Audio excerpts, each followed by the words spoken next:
बोलो जयकारा बोल मेरे श्री गुरु महाराज की जय। सभी गुरुमुख प्रेमियों से सब प्रेम जय सच्चिदानंद। वंदो चरण सरोज गुरु मुद मंगल आगार। जय सेवत नर होत हैं भवसागर से पार। गुरु जी के सुमिरन मात्र से नाशत विघ्न अनंत। तासे सर्वारंभ में ध्यावत हैं सब संत। गुजर जाते हैं खूबसूरत लम्हे यूं ही मुसाफिरों की तरह। यादें वहीं खड़ी रह जाती हैं रुके हुए रास्तों की तरह। एक उम्र के बाद उस उम्र की बातें उम्र भर याद आती हैं, पर वह उम्र फिर उम्र भर वापस नहीं आती है। कितना हम समझें, कितनी गहराई से समझें, ये अपने पर निर्भर करता है कि खूबसूरत लम्हे कौन से होते हैं। चाहे कैसी भी घड़ियां हों, वक्त हो, व्यतीत तो हो ही जाता है। समझने की बात यह है कि आज जो उम्र है हमारी, यानी एक उम्र इससे पहले और एक उम्र ये, एक उम्र के बाद उस उम्र की बातें उम्र भर याद आती है। बचपन को याद कर लें, जवानी को याद कर लें, अगर अभी बुढ़ापे में कदम रखा है या अभी युवा स्थिति है हमारी, तो बचपन की उम्र को याद करें। और ऐसे याद करेंगे कि फिर याद करते ही रह जाएंगे, वो उम्र तो वापस नहीं आएगी। यानी एक वक्त ऐसा आता है कि सब कुछ पीछे छूट जाता है, सब कुछ पीछे छूटता रहता है। और आगे भी हम कहाँ जा रहे हैं? कहीं ऐसा ना हो कि हम भी सब कुछ पीछे छोड़कर भी हम खड़े वहीं के वहीं हों। जैसे तेली का बैल सारा दिन चलता है, आँखों पर उसके पट्टी बंधी होती है, आँखों पर खोपू चढ़े होते हैं। वो तेल की घानी को पीसता है, तेल निकालता है, सारा दिन चक्कर लगाता है। जब तक वो तेली, उस बैल का मालिक उसको छुट्टी ना दे, तब तक वो चलता है। लेकिन अगर वो समझ सकता हो, अगर वो नहीं समझता तो हम समझ सकते हैं कि उसने सफ़र कहाँ किया। सारा दिन चलता रहा, लेकिन पहुंचा कहीं भी नहीं। फिर सफर का लाभ तो कुछ ना हुआ। हम भी अगर बहुत कुछ छोड़ चुके हैं पीछे, तो कहीं पहुंचे तो होते, किसी मुकाम पर पहुंचे होते, किसी मंजिल पर पहुंचे होते। फिर भी हम कहते हैं कि हमने ये कर लिया, हम इस ऐसे मंजिल हासिल हो गई, हमें इस मुकाम को हमने पा लिया, हमने ये सफलता पा ली। पीछे जो छोड़ चुके हैं, जिसको हम छोड़ चुके हैं, या यूं कहें कि खो चुके हैं, उम्र को हम छोड़ चुके हैं, पीछे खो चुके हैं। यानी पूरा जखीरा श्वासों का छूट गया हमारे हाथों से। या जिसे हम कहें कि उम्र, अब इसी उम्र में जीवन भर बड़े खूबसूरत लम्हे भी आए होंगे, वो भी पीछे छूट गए। सुख भी आए होंगे, दुख भी आए होंगे। जैसे मुसाफिर सब कुछ पीछे छोड़ता जाता है, आगे सफ़र उसका बढ़ता जाता मंजिल की ओर। सब कुछ पीछे छोड़ते छोड़ते हम जो समझते हैं, कहते हैं कि हमने मंजिल को प्राप्त कर लिया है, वो मंजिल है क्या? कहीं वो तेली के बैल की तरह प्राप्त की हुई मंजिल तो नहीं है कि सारा दिन सफ़र करते रहे, खड़े वहीं के वहीं हैं, वहीं के वहीं चक्कर लगा रहे हैं। हम भी अगर इसी प्रकार से माया के इर्द गिर्द, माया के इशारों पर नाच रहे हैं, तो यूं ही चक्कर लगाना हुआ। मंजिल कौन सी प्राप्त की, कौन सा ठिकाना, कौन सा मुकाम हासिल हुआ? संसार के अंदर किसी ने मुकाम पाया तो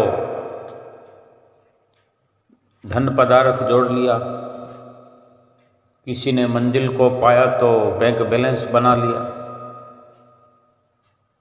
किसी ने घर परिवार को बेहतरी से चला करके बाल बच्चों की शादियां कर दी। बस यही मंजिल है, हो गई प्राप्त मंजिल। इस प्रकार से उम्र व्यतीत करके, पूरी आयु समाप्त करके कोई अभी कह सकता है कि मैंने सब कुछ कर लिया है और अब मैं फ्री हूँ, कुछ साथ ले जाने के लिए मैं संतुष्ट हूँ कि मैं आगे जा कर के ये कह सकता हूँ कि मैंने ये बड़ा मुकाम हासिल किया, ये लाहा प्राप्त किया, ये सरमाया एकत्र किया, पूरी उम्र को समाप्त करके ये कुछ मैंने पाया है जो मैं साथ लेकर आया हूँ। कोई कह सकता है ऐसे? एक बार विचार तो करें। और अगर इसी प्रकार हमारे पास कुछ कहने को नहीं है, कुछ गिनती करके दिखाने को नहीं है कि क्या क्या हम लेकर जा सकते हैं साथ, फिर ये कैसा मुकाम है, कैसा ये सफ़र है जो हमने तय कर लिया? यानी इस जन्म को प्राप्त करने से पहले जो हमारी स्थिति थी वहीं के वहीं खड़े हुए हैं। ये जीवन जो मिला था, इस जीवन में जो ये उम्र जो हमारी एक रचना प्रभु की हुई, इस उम्र में हमने वो करना था जो इस उम्र से पहले हमारे पास नहीं था। तो ऐसा हमने क्या किया जो हमने इस उम्र को खर्च करने के एवज में एकत्र किया हो और कह सकते हो कि पिछले जन्म में जो हमारी कमी थी वो हमने पूर्ति कर ली, या इस जन्म को प्राप्त करने पर जो हमारा मकसद था इस जन्म का, इस जीवन में जो कार्य करना था वो हमने कर लिया। हमारे पास तो यही सब कुछ कहने को रह जाता है कि मैंने घर बनाया, परिवार बनाया, रिश्ते नाते, रुपया पैसा, महल माड़ियाँ, रंगले बंगले, गाड़ियाँ। ये कहने के लिए, इनको गिनाने के लिए ये संसार का झूठा चक्र है। ये संसार जो कि माया की नगरी है और इसी में चक्कर लगाते रहे, माया के इर्द गिर्द चक्कर लगता रहा और फिर ये माया ही हमारे सर मढ़ दी जाएगी, मायावी बन कर रह जाएंगे और माया की नगरी में बार बार जन्मना, बार बार मरना, आना जाना ये लगा हुआ था। पहले भी इस मनुष्य शरीर के पहले यही तो चक्कर पड़ा हुआ था, जीवात्मा को बार बार जन्म रहा था, बार बार मर रहा था। ये 84 का चक्र न समाप्त होने वाला ये दुख मिटाने के लिए ही तो ये सर्वश्रेष्ठ मनुष्य जीवन प्राप्त हुआ हमें। और वो सब छोड़ करके वहीं के वहीं खड़े हुए, खर्च तो सब कुछ कर दिया, पूरी की पूरी उम्र, पूरा जीवन, समय पूरा का पूरा खर्च कर दिया, या यूं कहें कि खुर्द बुर्द कर दिया। हमारा तो कुछ नहीं था, श्वास हमारे नहीं थे, शरीर हमारा नहीं था, ये सब उधारी का था। यानी अमानत को खयानत कर दिया, खुर्द बुर्द कर। किसी की चीज़ हो उसको हम अपने पास रखे हुए कोई हमें रखने के लिए दे दे, भरोसा कर ले, अमानत होती है वो, किसी की रखी हुई वस्तु संभाल कर रखने के लिए होती है। और खुर्द बुर्द का मतलब यही होता है कि हम उसको बिखेर दें, खराब कर दें, या छुपा लें, या खर्च कर दें अपने लाभ के लिए और वापस ना लौटा पाएं।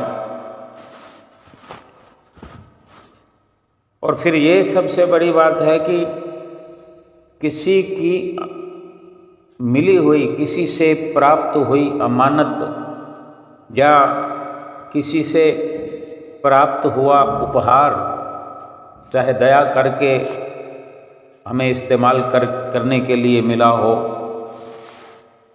उसको खर्च करके अगर हमने अपना निजी तौर पर ही सही कुछ भी लाभ प्राप्त किया हो तो नजर आना चाहिए। भाव कहने का है कि परमात्मा ने दया की, परमात्मा ने हमें जीवन दिया, परमात्मा ने ये समय दिया। इस जीवन के अंदर कितना खुशहाल समय और श्वास देकर के हमें भेजा। जो जरूरत थी इसके बदले में एकत्र करने की, हमारे लिए ही जरूरी था, हमें ही जरूरत थी। दया प्रभु ने की कि चलो तुम्हें अवसर दिया जाता है, और इसीलिए ये मौका जो मिला तो इसीलिए श्वास भी दिए गए, ये अनमोल कीमती शरीर भी दिया गया, वक्त दिया गया। लेकिन हमने अपने लिए इसमें क्या ऐसा बनाया जो प्रभु को, परमात्मा को जाकर बड़ी खुशी से कह सके कि आपकी दी हुई नेमतों को पाकर, आपके दिए हुए उपहार को पाकर, आपकी दया दृष्टि के बदले हमने ये कुछ इस उम्र में, इन श्वासों के बदले इस वक्त में ये सब एकत्र किया और हम लेकर आए हैं। बल्कि कहने की ज़रूरत तो पड़ती नहीं है, कहने की ज़रूरत नहीं पड़ेगी किसी को,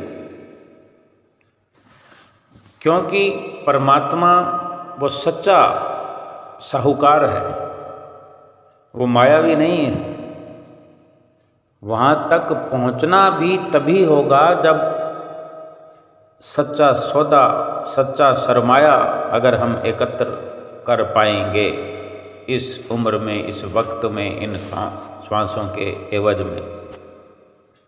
नहीं तो फिर पहुँचना कैसा? रास्ते में ही हमें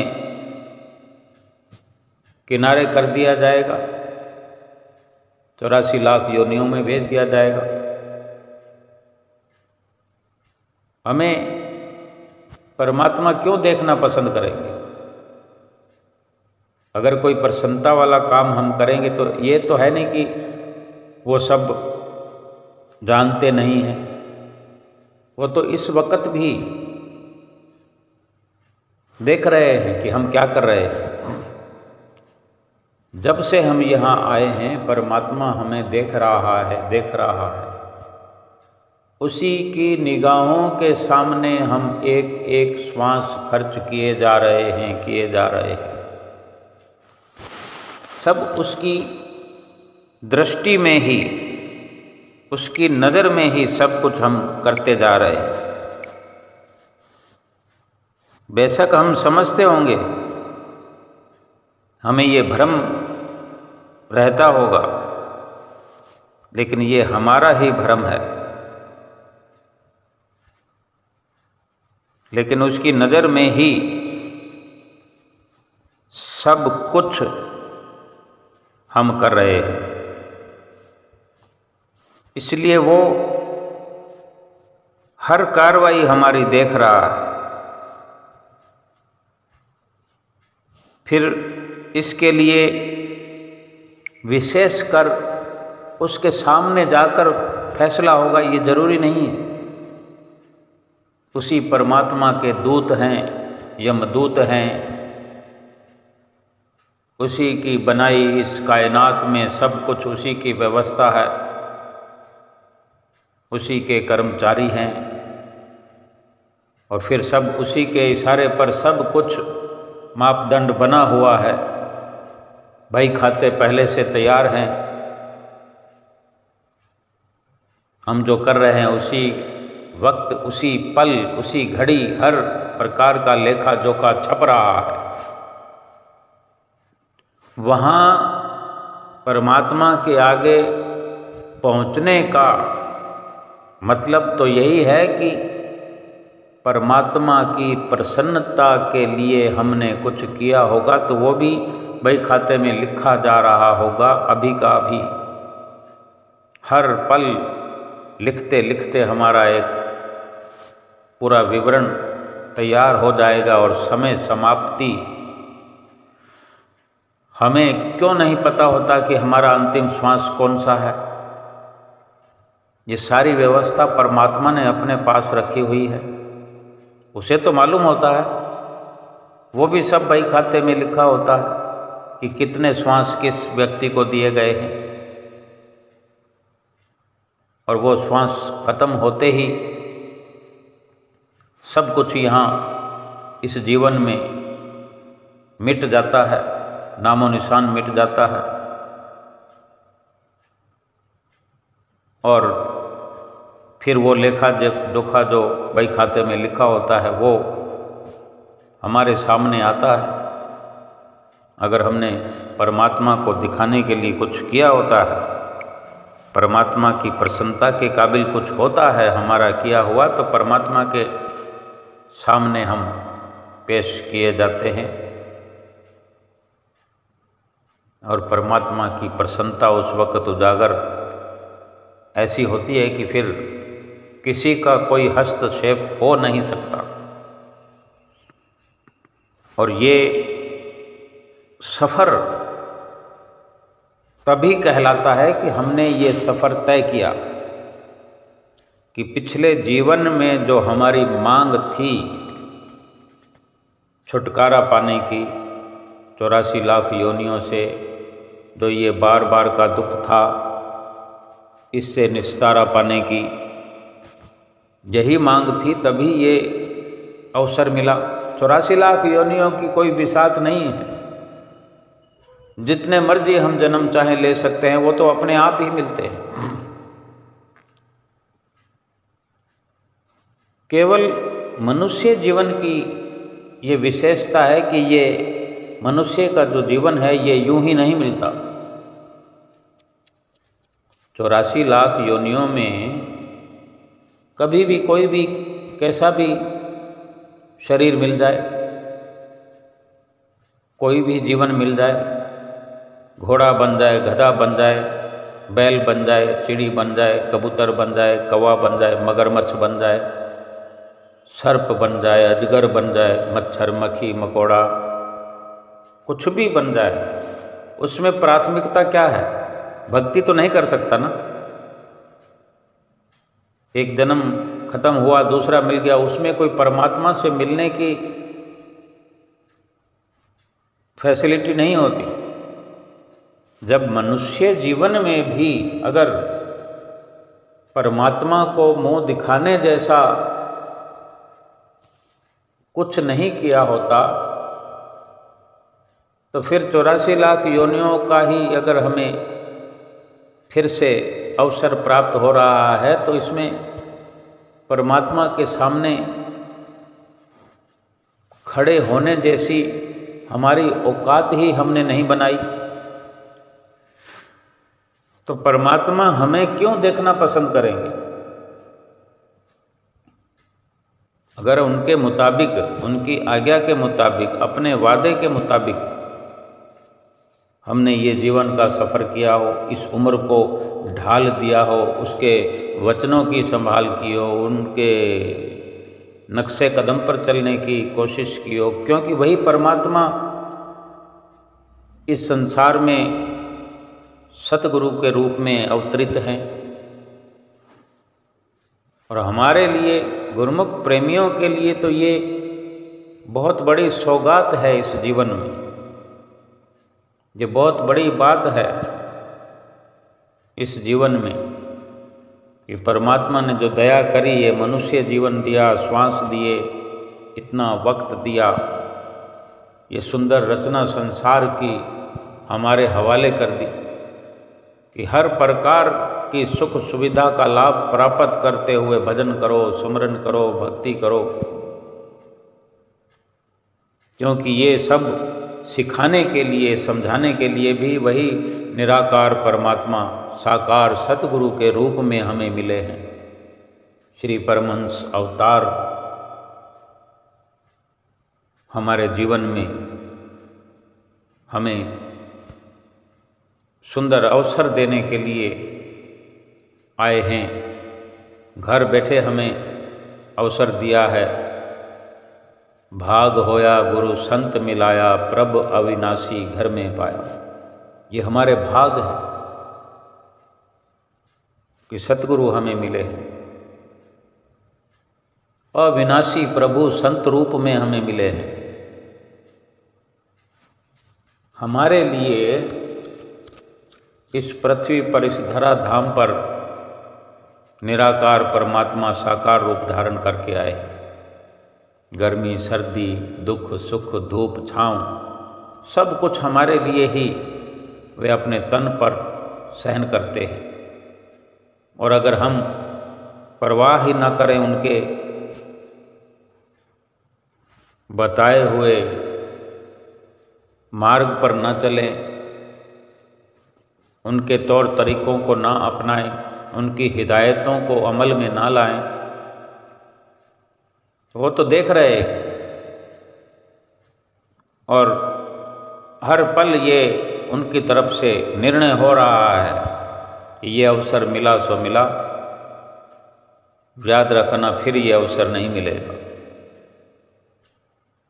तो फिर दूसरा अवसर ये कहने के लिए भी हमें नहीं मिलेगा कि अभी क्षमा कर दो।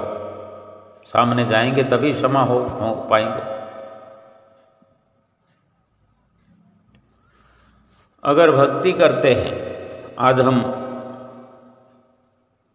श्री गुरु महाराज जी के सामने बैठे होते हैं, दर्शन खुले होते हैं, श्री आनंदपुर दरबार में हम बैठे हैं, दर्शन खुले हुए हैं, तो श्री गुरु महाराज जी कैसे सुंदर वचन फरमाते हैं प्यार से कि आप गुरुमुख हो, प्रेमी हो, आरती पूजा कर रहे हो, भजन अभ्यास कर रहे हो, सेवा कर रहे हो श्री दरबार की। इतनी हमारी हौसला अफजाई करते हैं, लेकिन ये थोड़ी है कि वो जानते नहीं हम कितना कर रहे हैं या नहीं कर रहे। किसी को चुन चुन कर खड़ा थोड़ी करते हैं, कि भाई आप क्यों नहीं करते। एक ही प्रकार की सबके साथ प्रेम भरी वाणी से सबको निहाल करते हैं, लेकिन भीतर ही भीतर उन शब्दों के अंदर हमारा मार्गदर्शन हो रहा होता है। ये हमको समझना होता है कि हमें गुरुमुख कह दिया है तो क्या हम गुरुमुख हैं। अगर श्री गुरु महाराज जी ने वचन फरमा दिया कि आप सेवक हो, गुरुमुख प्रेमी हो, श्री दरबार की सेवा में लगे हो, हम आप पर बहुत प्रसन्न हैं, लेकिन अगर हम प्रसन्नता के काबिल कार्य नहीं कर रहे हैं तो हमें सोचना है। इन्हीं वचनों से हमको समझना है कि हमारे लिए इशारा हो रहा है कि अगर कोई पोल है,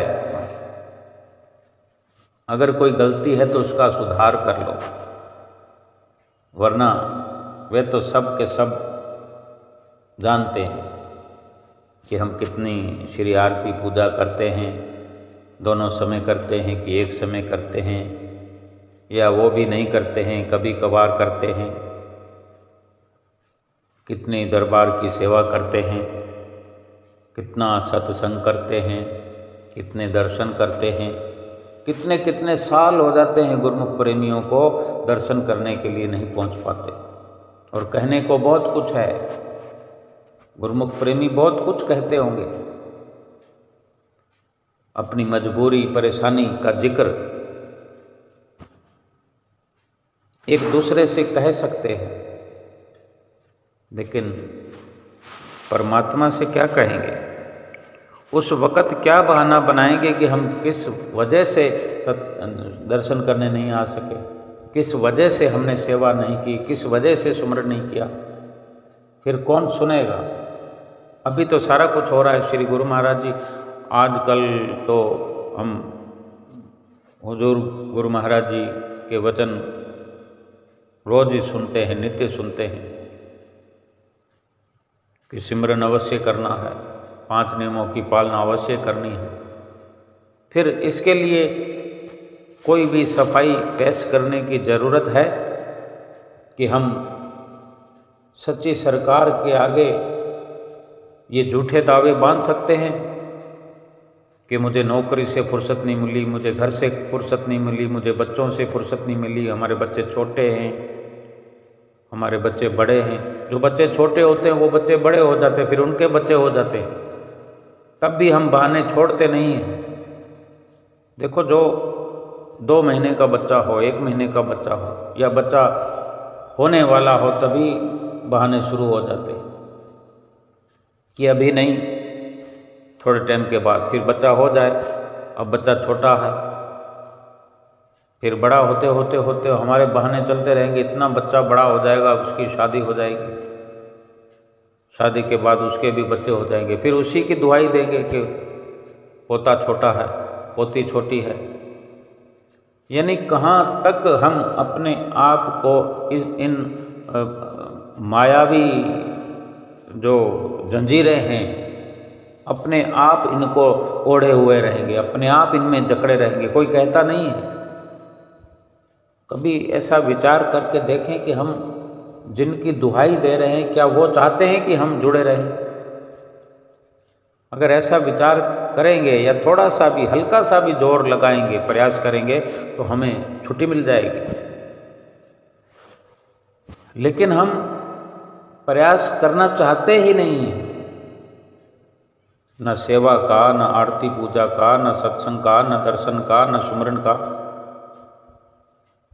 और जो गुरुमुख प्रेमी प्रयास कर रहे हैं, जब देखो दर्शनों में पहुंच जाते हैं, जब तब पहुंचते रहते हैं। श्री दरबार में जाकर के सेवा करते हैं, कोई 2 महीने सेवा कर रहा है, कोई 3 महीने सेवा कर रहा है, कोई 1 महीने नहीं कर रहा है। वो सेवा, पूजा, आरती पूजा, दर्शन, सत्संग, सुमरन, ध्यान, इन सब को करने के बहाने ढूंढ लेते हैं, और जिसको नहीं करना है वो नहीं करने के बहाने ढूंढ लेते हैं। अब फैसला हर किसी का अपने हाथों में है, और परमात्मा उसको भी देख रहा है, उसको भी देख रहा है। अगर कोई दर्शनों के लिए जा रहा है, जा सका है, जा सकता है, जाता है, वो सेवा भी कर सकता है। और जो नहीं जा सकता है वो अगर जाना चाहे तो वो भी पहुंच जाएगा। घर का कार्य जो कर सकता है वो सेवा भी कर सकता है। अवसर तो सेवा के लिए मिला। घर का कार्य तो संसारिक व्यवस्था है कि इसको चलाना जैसे तैसे चले, लेकिन बड़े जोरदार तरीके से चलाता है इंसान संसारिक व्यवस्था को। हर बात का बहाना जो प्रभु के रास्ते पर न चलने के लिए जीव बनाता है, उसको बड़ी खूबसूरती से पेश करता है कि क्या घर गृहस्थी में कमी आने दें। लोग क्या कहेंगे कि ऐसा अवसर था और मैं दर्शन करने चला गया, ऐसा अवसर था और मैं दर्शन करने चली गई, घर में इतनी ज़रूरत थी और मैं सेवा के लिए रुक गई। लेकिन कहीं ना कहीं तो हद हो जाएगी। हद नहीं करनी है, फिर हद हो जाएगी कि पूरा जीवन ही यूं ही निकल जाएगा। और फिर ऐसा सोचना पड़ जाए या ऐसी समझ आ जाए कि हाय ये मैंने क्या किया। फिर उस वक़्त क्या होगा? कोई पूछेगा हमें, फिर जो लूटी हुई बाजी है, हारी हुई बाजी है, क्या फिर से कोई चांस देगा कि अपनी बचपन में पीछे चले जाओ, अपनी पिछली उम्र में लौट जाओ?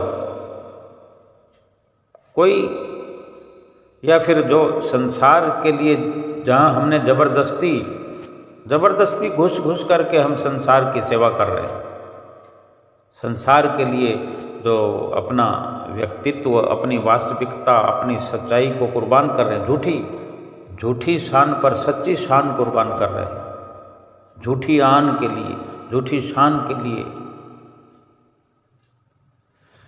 महापुरुषों के वचनों को बलिदान कर रहे हैं। हमने अक्सर देखा होगा हमारे श्री परमहंसों ने क्या किया है हमारे लिए। हमारे पास शब्द भी छोटे पड़ जाएंगे, कुछ कहने को नहीं बनता जो श्री परमहंसों ने हमारे लिए किया।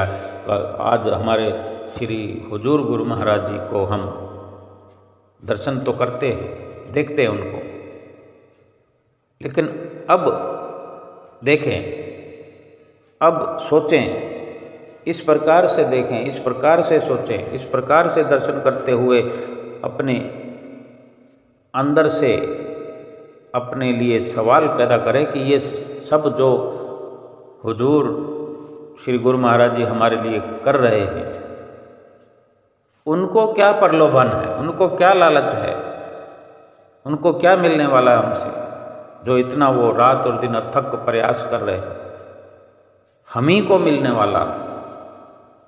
माँ बाप जो अपने बच्चों के लिए थक हार करके रोज सोते हैं, आधी अधूरी नींद सो करके फिर सुबह उठते हैं और फिर दिन भर थक हार करके फिर रात को सोते हैं, कि हमारे बच्चे, हमारे बाल बच्चे, बेटी हो बेटा हो, अच्छे से परवरिश हो जाए, अच्छे से पढ़ लिख जाएं, अच्छे से होनहार बन जाएं। कोई डॉक्टर बनाना चाहते हैं अपने बच्चे को, कोई इंजीनियर बनाना चाहता है। कितने माता पिता हैं जो बच्चों की परवाह नहीं करते। लगभग सभी माता पिता अपने बच्चों को काबिल देखना चाहते हैं, इसीलिए थकते हैं। जो भी वस्तु खरीद कर लाते हैं पहले अपने बच्चों को खिलाते हैं, और बच्चों को खिलाते वक्त उनका पेट भर जाता है। ये कुदरती शक्ति है, लेकिन ये सारी व्यवस्था सांसारिक है। ये रचना मायावी है, ये संसार मायावी है, ये सब कुछ झूठा है। तो सोचो, जो सच्ची व्यवस्था है, जहाँ सच्चे माता पिता हैं सतगुरु, वे जो थकते हैं हमारे लिए, हमें खिला करके खुश होते हैं, हमें पहना कर खुश होते हैं, सांसारिक स्तर पर भी हमें खुशहाल देखना चाहते हैं और पारमार्थिक स्तर पर भी, आत्मा के स्तर पर भी हमारा उद्धार करना चाहते हैं। हमारा उद्धार होता देख करके सतगुरु की प्रसन्नता अगर हम महसूस कर पाए, ये बड़े विचार करने की बात है कि जो हमें इन दिनों श्री सतगुरुदेव महाराज जी के नित्य प्रति समय समय पर वचन सुनने को मिला करते हैं। भजन करो, सुमरन करो।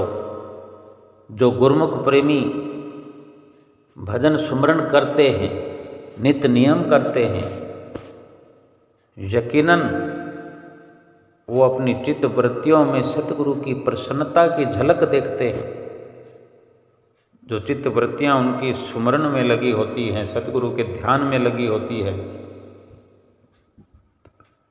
गुरुमुख प्रेमियों के मस्तक पर जो ध्यान सतगुरु से जुड़ा होता है, वहाँ सतगुरु की प्रसन्नता भी नजर आती है। बल्कि शरीर के रोम रोम में सतगुरु की प्रसन्नता की झलक वे गुरुमुख पाते हैं।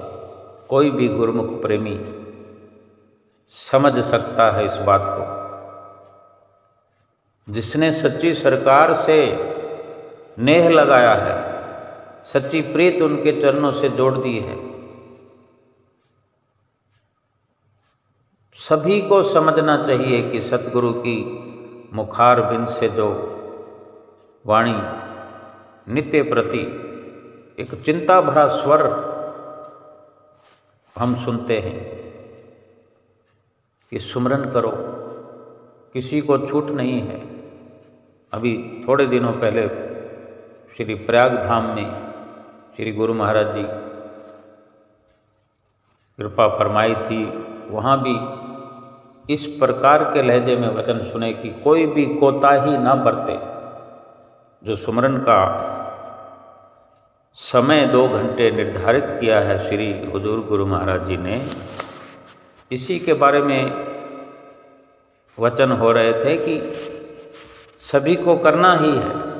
पहले भी इस प्रकार के लहजे में गुरुमुख प्रेमी सुन चुके हैं, बस समझने की ज़रूरत है। अगर समझ आ गई फिर कुछ करने कराने की जरूरत नहीं है। और गुरुमुख प्रेमियों की एक ही आवाज़ होती है, वो हर वक्त प्रयास ही करते रहते हैं, कब दर्शन करने जाऊं, सेवा का अवसर पाऊं, मैं कितने दिन सेवा कर पाऊंगा, कितने दिन सेवा कर पाऊंगी, ये मन में विचार चलता रहता है। मैं कितनी देर सुमरन कर पाऊंगा, 2 घंटे सुमरन कैसे करना है, वो तिकड़म लड़ाते रहते हैं। कौन से काम को छोड़ दूं, किससे बात करना छोड़ दूं, किसकी संगत छोड़ दूं कि मैं संतों की संगत कर सकूं, किससे बात करना छोड़ दूं ताकि मैं सुमरन पूरा कर सकूं, कौन सा काम छोड़ दूं, कहाँ से समय निकालूं ताकि मैं अपने सुमरन में पूरा समय दूं, किससे फ़ोन पर बात करना बंद कर दूं, कहाँ किस जगह जाना कैंसिल कर दूं ताकि मेरे ये 5 नियम पूरे हो जाएं। बहुत से गुरुमुख प्रेमी ऐसे हैं जो सतगुरु के प्रेम में, सतगुरु से जुड़ी प्रीत के कारण कहीं रिश्तेदारियों में भी पूरा नहीं जा सकते। गए तो गए, नहीं तो कोई बात नहीं, चलो श्री दर्शनों पर चलते हैं, चलो सेवा के लिए चलते हैं। और रोज़मर्रा का जो जीवन है, गुरुमुख प्रेमी दुकानदार हो, नौकरी पैसा हो, फैक्ट्री वाला हो, कंपनी वाला हो, जब तब उनको देखो वो अपने सतगुरु की नज़दीकी में खड़े पाएंगे, बाहर से भी अंदर से भी।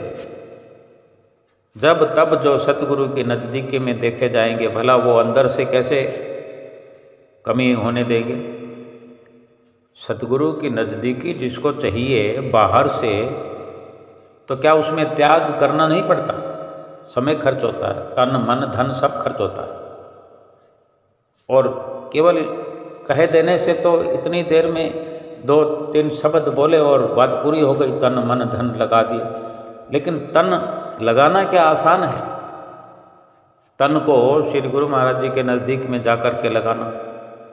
दर्शनों के लिए जो जाता है वो अपने शरीर के द्वारा पहुंचता है, तो क्या मन के बिना पहुंच जाता है क्या? वो मन को साधता है, क्या पता कितने दिनों से, कितने महीनों से अपने मन को साध रहा है।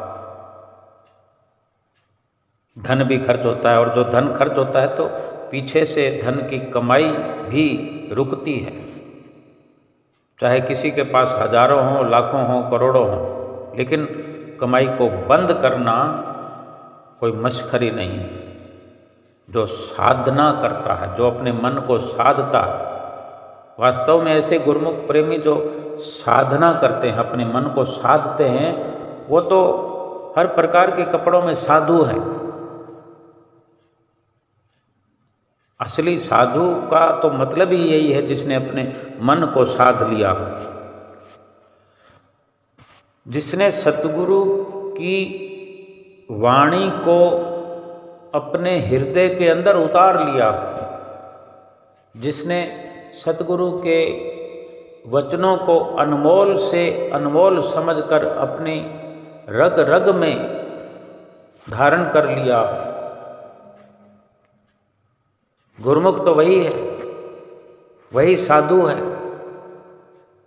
और साधना यही है कि सतगुरु की जो आज्ञा है, जो सतगुरु के वचन हैं, उनको पीठ देना नहीं है, मुख रखनी है सतगुरु की वाणी को, उनके आज्ञा को, उनके वचनों को। बस ये निर्भर करता है हर किसी के अपने ऊपर कि कैसे कर पाएगा। 2 घंटे भजन अभ्यास कैसे करना है, हम आज ये हिसाब लगाना शुरू कर दें। कल तक रिजल्ट आना चाहिए। आज शुरुआत करें, कल कोई ना कोई नतीजा आना चाहिए कि हमने कल शुरुआत की थी और आज ये नतीजा आया। हम नहीं करते हैं तो हमें कल जो आने वाला है ये रिजल्ट चाहिए कि हम आज कर रहे हैं। चाहे आरती पूजा हो, सेवा हो, सत्संग हो, सुमरन हो, दर्शन हो, घर बैठे हो, चाहे दरबार में पहुंचकर हो, ये सारी सफलताएं प्राप्त करने के लिए ही परमात्मा ने हम पर इतनी रहमतें की हैं, इतनी दया की है। केवल इंसान बन जाना बड़ी बात नहीं है। इंसान बन जाए,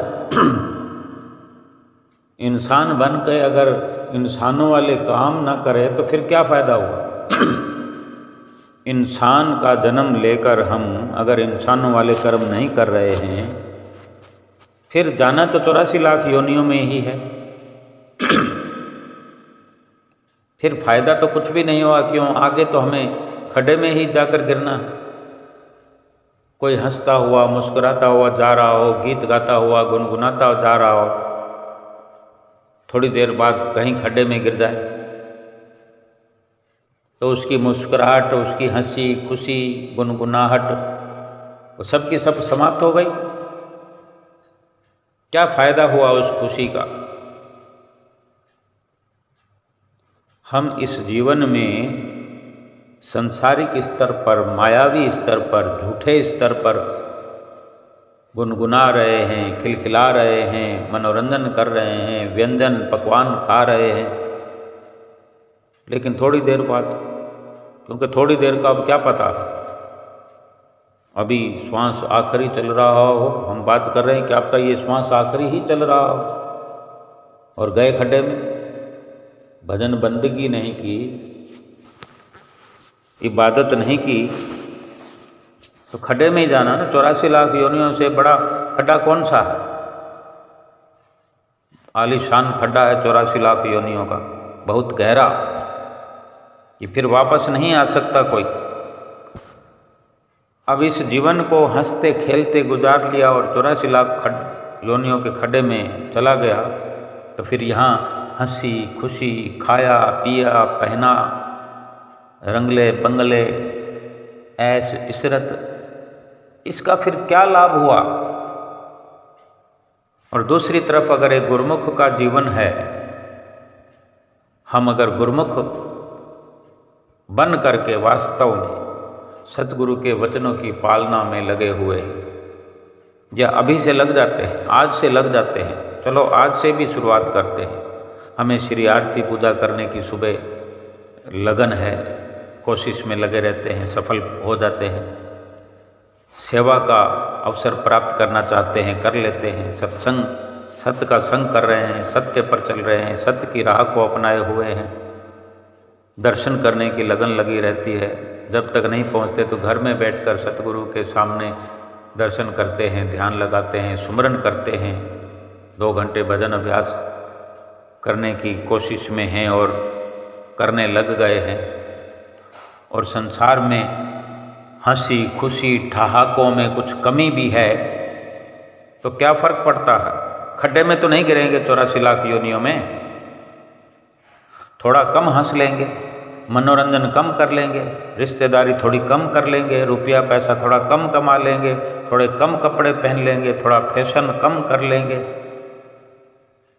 थोड़ा ये फ़ोन पे बातें कम कर लेंगे, थोड़ा मिलना मिलाना कम हो जाएगा, तो क्या फ़र्क पड़ जाएगा?